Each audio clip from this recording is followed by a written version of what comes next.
Matrica bu raqobat. Kim bilandir raqobat qilish sizni xohishlaringizni sindiradi. Siz nimani xohlayotganligingizni unutasiz. Unaqa odamlar aytganimdek, yo fohisha bo'lib ketadi, yo bo'lmasam ateist. Короче, yomon odam bo'lib ketadi-da, shundaylar, to'g'rimi? 8 da uxlab, kechki 5 da turaman-da keyin. Bala, hayot o'tib ketyapti. Tabriklaylar, biz 100 tadan o'tdik. Foydali kontent deb o'ylashyapti meni kontentim. Balkim saviyali blogerdirman. Chetdan qaraganda. Biz butun boshli hayotimiz davomida mingdan ortiq odamlar bilan raqobatlashamiz. Oddiy bir misol, sizda ham hayotingizda bor narsa, xolangiz yoki amalaringiz o'g'li bilan, yo bo'lmasam qo'shningizni farzandi bilan.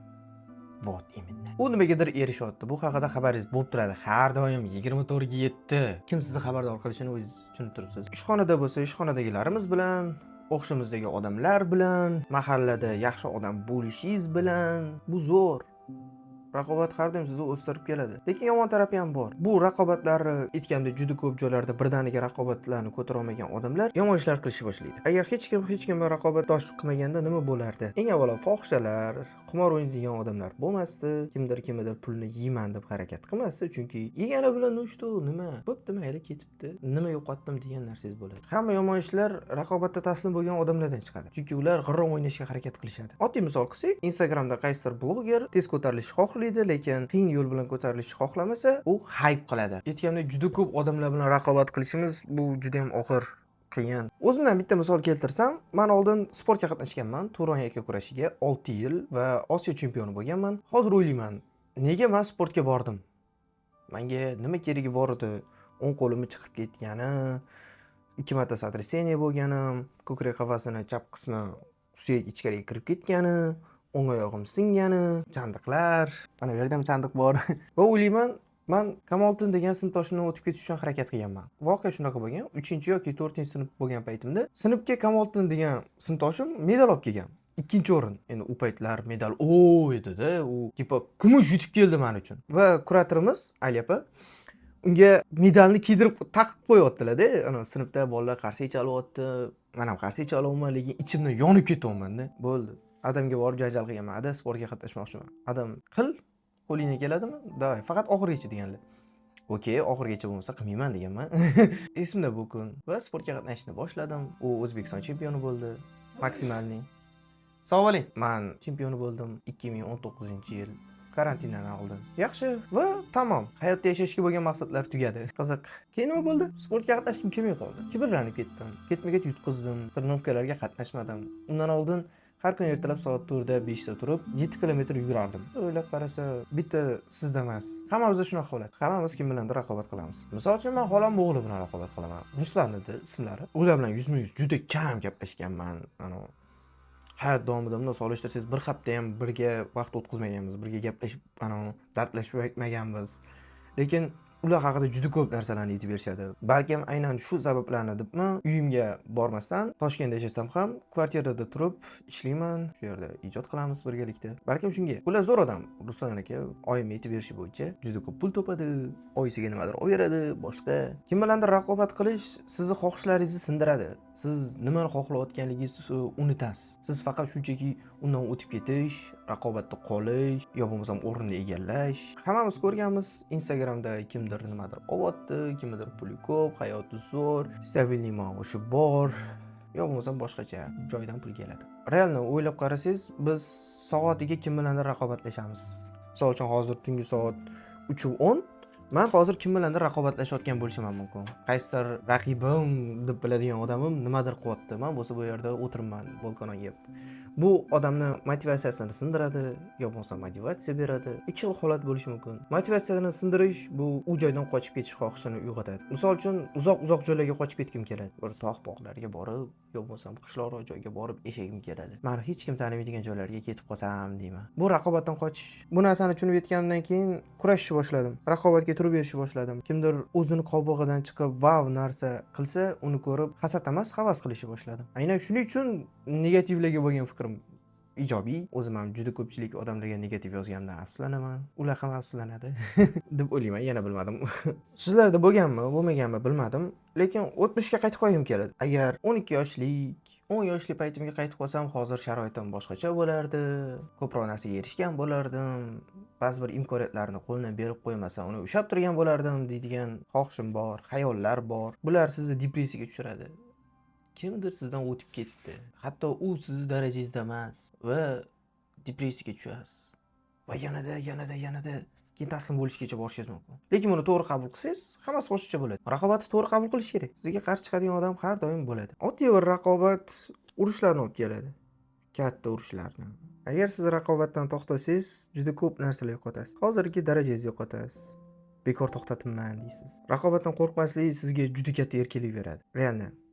Misol uchun, sizda уже bosh og'rig'i yetarli, uydagilaringiz, qarindosh urug'larning oldidagi raqobatingiz, mahalladoshlar, sinfdoshlar, keyin bu yerda ishxonadagi raqobatlar yetib turibdi va siz Instagramda blog boshlamoqchisiz yoki YouTube'da blog boshlamoqchisiz. Bu sizga ortiqcha bosh og'riq va yana bir raqobatdosh odamlarning o'rtasiga tushish degan narsasi bo'ladi. Ko'pchilik shunchaki to'xtatib qo'yadi. Bo'ldi. Men bu yerda raqobatlasha olmayman yoki o'zimni tinchgina hayotim yaxshi ekan, menga kerak emas kim bilandir raqobatlashish deb o'ylaydi. Raqobatdan qo'rqmagan odamlar buni uddasidan chiqadi. Shunchaki qo'rqmasligi kerak. Lekin men juda ko'p qo'rqaman. Tan olaman, juda ko'p qo'rqaman. Erinaman. Bir kunimdan har bir sekundida taslim bo'lish haqida o'ylayman. Bu qiyin. Yashash o'zi qiyin bu raqobatlar ostida. Baribir sinovchi hayotga egamiz. Boshqa nima ham qilardik, to'g'rimi? Menda bitta orzu bor edi. Amerikanskiy stilda kiyinib yuradiganlar, oversize kiyinib yurib, o'zini stiliga ega bo'lgan odamlar bilan ularning krugiga kirsam, ular bilan birga gaplashib yursam, ular nimaga qiziqadi, o'shani bilsam derdim. Bir kun qo'shildim ham.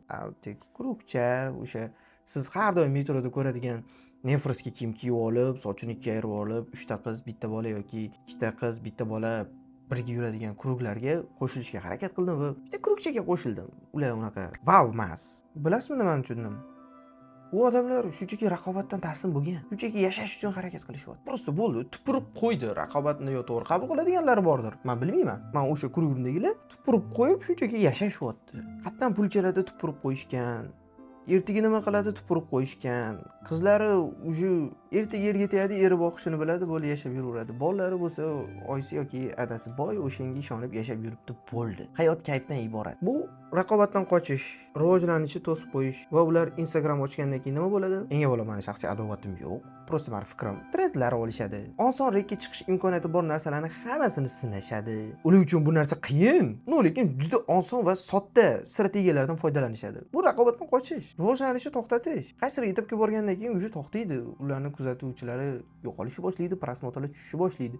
Ular hozirchaga kayf qilmoqchi. Eng qizig'i ularning kuzatuvchilari ko'p. Bu nimaga olib keladi? Bu prosta siz havas qiladigan, siz kumir qiladigan odam o'zi raqobatdan qochib yuribdi. Sizda bo'lsa sal qiyin vaziyat keladi, o'sha xayollar kelishni boshlaydi. Taslim bo'laman, kerak emas, qilmayman. Aynan mana shu uchun bizdan katta odamlar aytadi, "U yosh avlod juda ham sust, testosteron past, nimagadir erinadi, ishtiyoqi yo'q, biz payt boshqacha edi" deyshadi. Chunki uje raqobatda ko'tara olmagan, taslim bo'lgan odamlarni kuzatishni boshlaymiz. Aynan shuning uchun.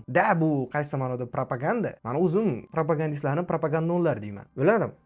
Shunchaki gapirgim kelyapti. Raqobat to'g'risida gapirsa, nimadir deb mendan fikr olish aslida noto'g'ri, lekin bu mavzu menga qiziq deb tuyulyapti. Bu mavzuga gapirgim kelyapti, chunki bu to'g'risida juda kam videolar ko'rdim. Tajribadan o'tgan narsalarni aytib bera olaman. Siz kim bilan raqobat qilayotgan paytingiz, sizda uni yutishga bo'lgan variantlaringiz juda ham ko'p. Yo chestni oldisiga chiqib raqobat qilish, yo bo'lmasam hamma yo'ldan foydalanib ko'rish, uni yutishga bo'lgan.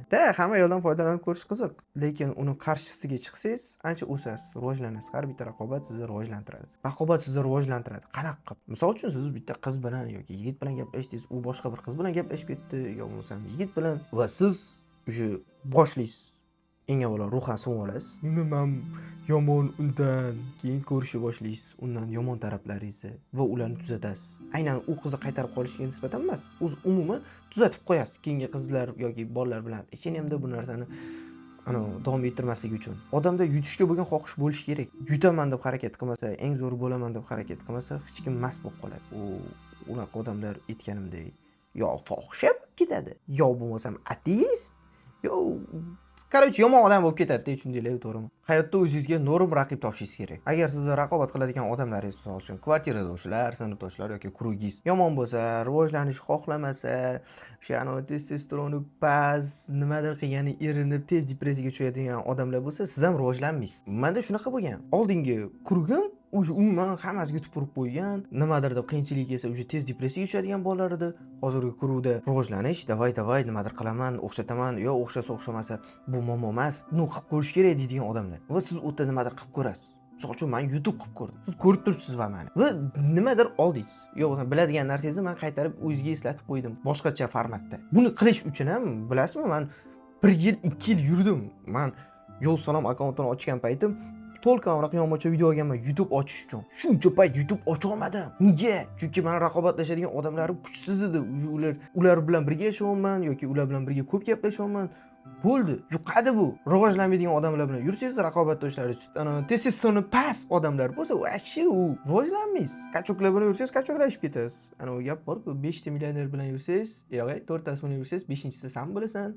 4 ta gaday bilan yursang, 4-inchisi yo 5-inchisi sen bo'lasan. No gapni yedirib qo'ydim-ku. No baribir ham bu haq gap. Atay izohlab ham berdim. Bizda, ya'ni animelarga ovoz beradigan fandablarda bitta gap bor. Men animelardan o'tib ketishim kerak yoki animelar darajasidagi fandab bo'lishim kerak. Nega? U o'zi fandab, o'zi u yo'q, shaxsiy husumat yo'q. O'zi professional bo'lmagan dublyaj studiyasi u. Nimaga u bilan raqobatlashish kerak? Yaxshiroq raqiblar ko'p. Jahon bozorida u nimasi bo'ladi? Dublyaj masalasiga kelsang, O'rta Osiyoda juda zo'r studiyalar bor. Ularni oldinga qo'y, ular bilan raqobatlash. Va o'sasan, animelar hech narsa bo'lmay qoladi sen uchun. Mana shu narsani aytkim keladi. Eshitishmaydi. Ularga osonroq bo'lsa, depressiyaga tushib qolmasa, yutish kerak ular. Mag'lubiyatni ko'tara olmaydi. Raqobatga chidab tura olmaydi.